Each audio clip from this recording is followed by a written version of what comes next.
Hey guys, welcome back to the JPM Performance channel. We are whittling our way through December. We are almost there. December 18th. 1 week it'll be Christmas. 2 weeks it'll be January 1st somehow. Wow, it's hard to believe. So here we are. We are working in the shop this week, of course, like all weeks. We'll just jump right into our shop tour. The first thing that I have on the bench here, this is actually an NC differential, Mazda NC differential, that actually came out of David Palfner's STL MX-5. Now, if you guys were watching the runoffs race in STL, you know that poor David Palfner had himself a little accident at the start of the race. So when he spun out and hit the wall, the wheel pushed the axle into the limited slip. I don't know if you can see this, but you can see the teeth are broken where, and I actually fished this out, a piece of the clip where the axle was, the axle tried to push through towards the center section. This is an OS Geekin limited slip, and this clip broke this spider gear. So I'm in the middle of attempting to source one of these. Everything else looks good. OS Geekin is not real friendly. I'm not saying they're not real friendly. They're not real good about liking to sell just individual parts and pieces these days. But I talked to them and they're going to get with Japan and see if we can get just a pair of spider gears. We'll see. I hope I don't have to buy a whole new limited slip just because of a spider gear, but you never know. So you guys have seen this car before. This is it's actually an old F production car from way back. Some of you probably recognize this as, I think it's either Chuck Davis's. It's not Chuck Davis's car. It's his son's car, or it was anyway. It was an STL car. That's what it is. My brain is it's all coming back to me. Anyway, last year, probably not too far from about a year ago, I had this car on the dyno, and I was having ignition problems with it, with the distributor, and that's when I found the DigiDizzy, which is this distributor replacement. And when I got the DigiDizzy installed, all of their issues went away. And why is it back here in one season? Because these guys run endurance races, and so they are reporting that this engine currently has about 125 hours on it, and there's something wrong with the transmission too. So I'm right in the middle of yanking everything out of the car, and they had initially asked me to, you can see they got a little bit of extracurricular activity going on here, so this needs to go to the body shop and get a little pull right here. It's not the, you know, she's got some dents, but low buck endurance racing, this is kind of how it goes. But tip of the day, they wanted me to rewrap their header with header cloth. So this stuff, you've probably seen it before. So a lot of people like to use this stuff. I think it's basically junk. And a header guy will tell you that what this does is it will hold the heat right into the metal on the header without the heat actually going out through and out the tailpipe. And what it can do, and you can see how brittle it is, it can actually make your header tubes more fragile. So long story short, I'm going to yank all of this crap off of here, and I'm going to send it out to Jet Hot. We're going to get a proper ceramic coated header job done. So tip of the day, I would not suggest that you use that header wrap. My personal preference, and most header guys would tell you the same thing. So as we're working our way across here, you can see Mark McAllister's engine is sitting right here. So engine is completed, transmission's down there completed.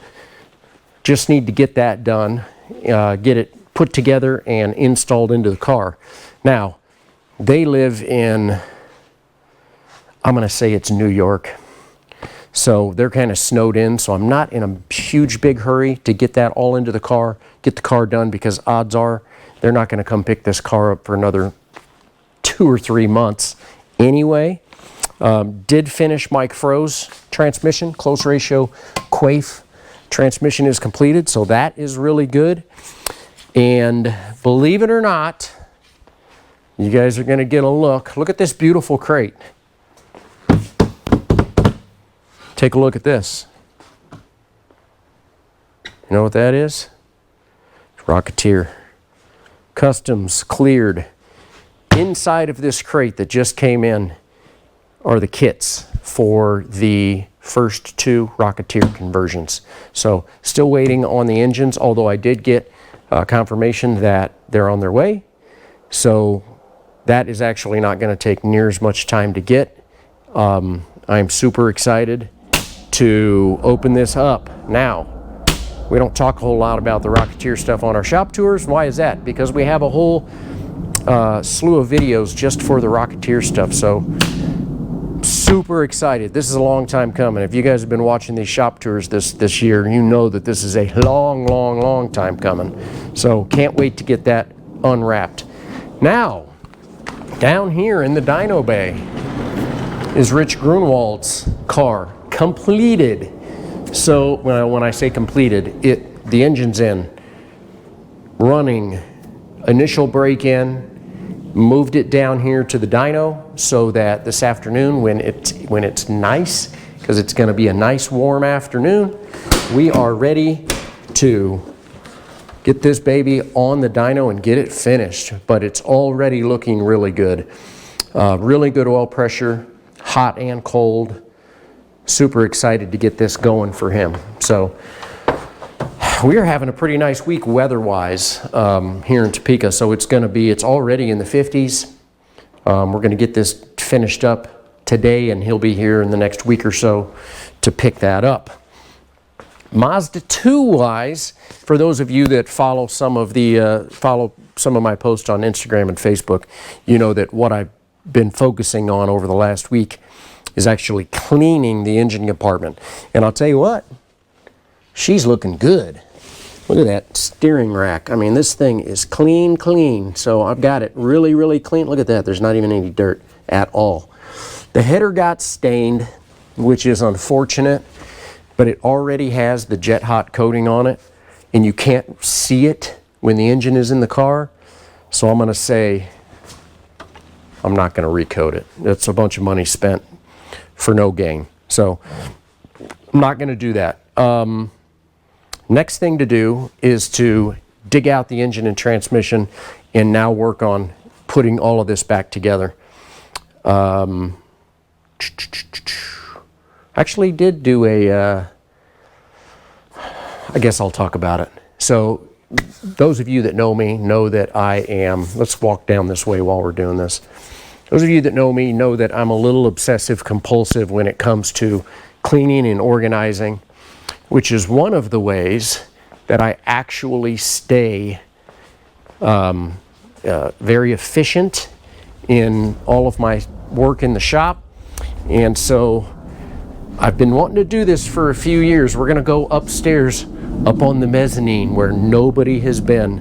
And the reason I'm going to let you guys up here this week is because we did ourselves a cleanup / gut job. So if you're like any car person, you know that you have a multitude of, there's only one way to put it, crap laying around because I might need it one day. Well, last weekend had my son Calvin and his friend Brandon come over, and basically I went through this entire area up here and we recycled and threw away and sold a few pieces. So this is where I keep stuff that's good. So you can see that I've got some Miatas parts. There's some coils here, a couple of water pumps, some engine plates. One of the most important things that I do, and most of you know this, is 1.6 liter Miata engines. And so I have a slew of cylinder heads, all smooth-sided cylinder heads that I kind of hoarding a little bit, but these are worth good money. You can see I've got, an oil pan, and I've got some differential housings over here and some ring and pinions. But I'll tell you what, guys, before last weekend, you couldn't walk past right here. And now it is completely cleared out. I've got some trailer wheels and tires down there. This way, whenever I need something like an engine crate, I can get to it. So this is kind of where we're going to end our shop tour, but I'm kind of proud about being able to stay organized, and that way everything has its place. And that's the way I like it. Makes me feel good, if nothing else. Appreciate you guys watching. As always, have a great rest of your week. Next week, we'll have our Christmas edition, along with, if you haven't heard yet, there on YouTube, there's going to be 24 hours of runoffs. Just search 24 hours of runoffs, and you'll find it on YouTube. Jason Stein has come up with a whole different slew of runoffs races that have been exciting over the years, going back quite a few years, and not just production stuff. Sports racers, Formula cars, GT cars, you know, everything and the like when it comes to SCCA runoff. So make sure you check that out next week on Thursday, which is Christmas. And we'll also have our Christmas shop tour as well. Appreciate you guys watching. As always, have a great rest of your week. Stay warm if you're in a cold area. Keep working on those race cars. See you soon.